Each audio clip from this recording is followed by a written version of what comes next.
mid ka mid a labadii beelood ee shaqaaqadu ku dhex martay koonfurta gobolka Sool ayaa eedeymo u soo jeedisay suduwaha wasaaradda caafimaadka ee gobolka Sool Bile Xaaji Maxamuud kamid ah waxgaradka iyo waayeelka beeshan ayaa masuulkan ku eedeysay in dhaawacyadii beeshan aanay ka helin in lagu daweeyo cisbitaalka guud ee magaalada Laascaanood waxaanay sheegeen in ay dhaawacyadooda hadda ku daweynayaan guryaha waxaanay fariin u direen wasiirka wasaaradda caafimaadka Soomaaliland wasiirka arrimaha gudaha iyo madaxweynaha qaranka Soomaaliland mudane Muuse Biixi Cabdi waxaana kamid ah hadalladooda halkan waxaan ku haynaa cabasho iyo dacwo isugu jira ku saabsan wasaaradda caafimaadka ugu horeyso waxa ugu horeeya wasaaradda caafimaadka oo maamusha cusbitaalka ninka maamula ee isuduwaha ka Bile wuxuu nagu sameeyay midabta koor foolxun halka hawdka waxa isku laayay laba beelood oo walaal ah dhaawacyo laga keenay qolo waxba uu qaban wuxuu yiri cusbitaalka ka gurta wixii aad leedihiin oo dhaawac oo halkan furin ma la qabta meeshii aad ka keenteen dadka cusbitaalka hal qol ugu bunay hal dhakhtarna ma imaan annaga dhakhtar dibadda ka keensanay daqiiqada ay meeshii habeenay meeshii joogeen annaga dhakhtar dibadda ka keensanay haddana isla habeenkii uu yiri ka gurtaanu ka guranay waxa weeye ninkaas waxaan uu sameeyo wax hadeer ku cusub hadeer uu bilaabay maaha waxa weeye meelaha aanu degno waxay leedahay wuxuu ka dhameeyay marka hore beesha wixii caafimaadka uga shaqeyn jiray ama neerasa ahaadeen ama kuwa yahay soo ay kamid ahaadeen waxa laga dhameeyay cid kastaba la socotee waxa laga dhameeyay wixii shaqaalaha ahaado beeshaas walaahid waa laga dhameeyay meesha waa mid ugu horeysa mid labaad wuxuu afcad ku yiri dhaawiciinu iga gurta halkan ma joogayaan dhaawici kalena mid ka ah dadkaas beelaadu isku dirtada sidii uu meesha ugu gogla ugana shaqeeyaa loogana shaqeeyaa annagu guriyayaan u ijaaranayo dhakhtarra biribaati ugu yeedhanay waxaa jirtay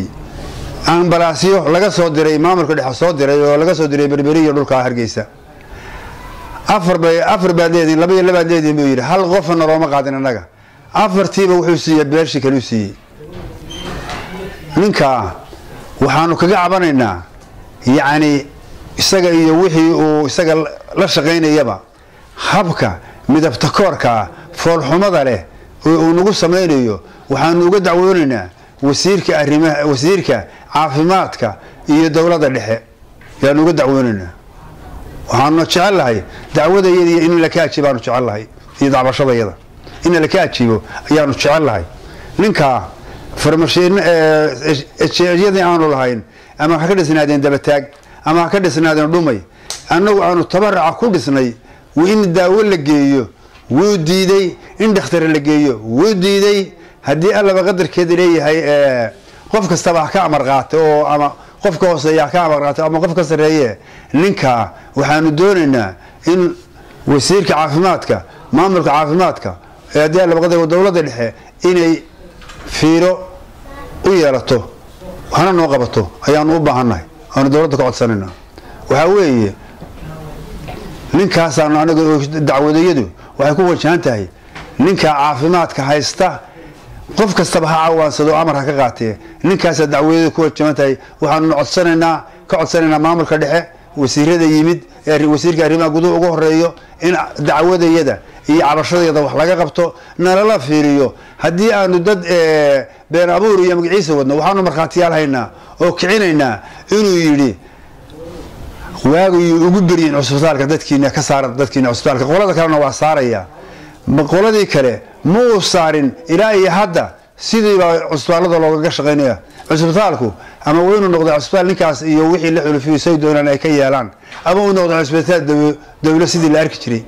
waxaanu codsanaynaa dacwadayada in la ka ajiibo iyo cabashadayada suduwaha dhakhtarka guud Bile Xaaji Maxamuud anagoo beesha Cabdi Garaad ama qayaadin bas u yaqaan waxaanu ku ambaaraynaa dagaalka sokeeye ee ka dhacay hawdka marka xigtana inuu u soo diro wixii daaweyn lahaa ama dhakhaatiirtii marka labaadna wuxuu u diiday daawadii marka saddexaad wuxuu nagu amray inaanu ka qaadanno si emergency ah dhaawac isagoo aan waxba loo qaban isagoo aan la duubin isagoo aan la dabiibin isagoo aan laga furin jilowdii lagaga soo xidhay hawd waxaan markhaati u haynaa isla hadeer guri hoostii inuu yaallo way wada og tahay ummaddu gobolku inuu yaallo guri hoostii isla hadda ama u keenno ama usoo kareenno qof neerasa sidaa awgeed waxaa kaloo dhacday in halkaas laftigeeda ay ku soo weerareen dad shaqaalihiisa oo ka shaqaynaya oo neerasa oo dhakhtariinta ka mid ah in lagu qabtay hub ay weerar ku yihiin dadkaas dhaawaca taana markhaati baan noo haynaa kama qaadin bile isagaa mas-uul ka ahaa wax tallaabaa kama qaadin ma xidhin meeshii kama eryin weli bartii bay ka shaqaynayaan waxaanu ku cabanaynaa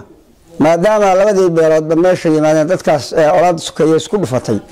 kuwii kale sidii baa loogu shaqaynaya annagana bal wax naloo qabta daaye dee amarsanji baa nala ku riday inaan meesha kala baxno waxaa kaloo dhacday markii qoladan hay-adda gurmadku ay soo dirtay ambalaasyada wuxuu yidhi 4 gaari baa idiin soo socda 4tii gaari sidaan luu sugaynay 4tiiba iyagaa lagu qaaday annagana waana loo diiday ninkaas oo horay aanu uga cabanay rugahaanu degannahay oo caafimaadka SSJMyada dabataag dhumay hargega dharkayn intaba uu u diiday inuu tago caafimaad toos ah wax daawaana inaan la geyn sidaa awgeed waxaanu codsanaynaa hay-adda wasiirka caafimaadka dowladda dhexe wasiirka arrimaha bulshada dowladda dhexe waxgaradka dhulbaxante intaba waxaanu gaarsiinaynaa in ninkaas mar haddii uu noqday nin jawrfal ku samaynaya oo meeshaasi ay noqon weyday meel dowladda dadweynaha u siman oo cadaalad lagu maamulayo in ninkaas tallaabo cad laga qaado dadkii uu ka soo saarayna guri hoostii bay hadeer ku jiraan dhakhtarka gudoomiye ku-xigeenka bile xaaji maxamuud inuu sameeyey sida odayaasha horeba u sheegeen waxaan cadaalad iyo sinaan hadday caafimaad tahay iyo hadday tolnimo tahay iyo hadday shaqaba tahay iyo hadday caafimaadkaba tahay intaba inuusan dhexdhexaad ka gelin ee uu nagu sameeyey sidii aanu gaar ka nahay waxaanu xaquuqda u leenahay inuusan noogu tixgelin waxaan ka mid ahay anigu oo aan markhaati ka ahay oo aan ninka saddexaad ahay ee uu ku yidhi kala baxa dhakhaatiirta inta culusna qaata inta kalena kala baxa dhakhtarku ma aha goob dagaal ma aha markhaatigeedaanu haynaado cad haddii loo baahdo labada reerba uusan qolo sheegin qoladii kalena sidii bay dhakhtarkii u yaaliin lagu qalayaa lagu daaweynayaa lagu dabiibayaa annagana lagu amray warbixinta una siiyey waxaa kaloo haynaa kiisas fara badan oo uu naga galay haddaanu beesha nahay wuxuu tegey isagoo maamulka iyo shaqadiisii ay tahay MCS-ka dabataageed isagoo la dhisayo oo isagu soo saxeexay oo soo ansixiyey markii la dhisay haddana inuu ishortaagay oo xidhay waxqabadkii uu ku lahaa wasaaradda caafimaadku ama caafimaadku xaquuqda ay u lahayd ilaa haddana ay ku rafilan tahay isaga qaabkiisii iyo qorshihiisii kiiskaa faraha badan leh ayaanu ka cabanaynaa waxaa kaloo dhacday dee dhakhtarku waa dhakhtar caafimaad oo ummadoo dhan iyo ajnabiga oo dhani ay xaq u leedahay in la keeno oo lagu daaweeyo oo lagu dhaqaaleeyo annaga daawada waanu soo iibsanay dhaawac ayagana waxaa laga keenay balastarkii lagu soo duubay hadda shalay qaar baa laga furayay sababtaana waxaa keenay dee maamulkaas ninkaa iyo wixii la shaqeeya ee uu ka hoos qaato oo ama ka abar qaato iyo wixii kula shaqaynaya waxaanu u baahannahay haddaanu beeshaan nahay cabashada ah ilaa baaxaddaa la-eg oo in naloo tixgeliyo wasiirka caafimaadka iyo ciddii ay khusayso arrintaas wasaaradda caafimaadka ummadda gobolka soolka ku nool dhibanaha bini'aadanimada u baahnaa in loo fuliyo oo loogu shaqeeyo isbitaalka u dhisnaa maamulka dowladda ummadda islaamka inta ay saxaafadaasi gaadho iyo inta hawshaa ku shaqaleba waxaanu ogeysiinaynaa oo dhab ah inay arrintaasi ka dhacday gobolka sool haddana ay taagan tahay waxaan si gaar ahaaneed aan ugu baaqaynaa wasaaradda caafimaadka wasiirka caafimaadka inuu soo dhex galo arrintaa iyada ah gobolka yimaado xogogaal u noqdo xaaladda maxaanku irahdaye si fiican u dirso u yimaado waxaanu maxaanku irahdaayeen gaadhsiinaynaa oo kaleeto wasiirka arrimaha gudaha iyo nabadgelyada inuu asaga laftiisu asaguna inuu wasaaradda arrimaha gudaha iyo nabadgelyada inay soo gasho waxaanu ummadda oo dhan u sheegaynaa arrimaha caynkaasta ee gobolkii ka dhacaya ee bini'aadanimada ka baxsan ee islaamnimada ka baxsan ee sharcigii iyo shaqadii siday ahayd iyo nidaamkii ka baxsan ee cadaaladda ka fog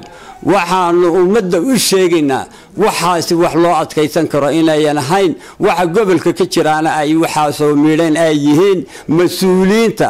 qofka mas-uulka ee ummadda mas-uul looga dhigo oo meeshaas oo kale iyo meel lamida jooga ee sidaa yeela ummadda waxaanu maqashinaynaa inaanu istaahilin waajibkiisana ka soo bixin naftiisana cadaalad darre ku sameeyey ummaddeena cadaalad darre ku sameeyey wasalaamu calaykum waraxmatullah halkaa waxaanu ka cabanaynaa sidii hore loo jeediyey dhakhtarka maamulka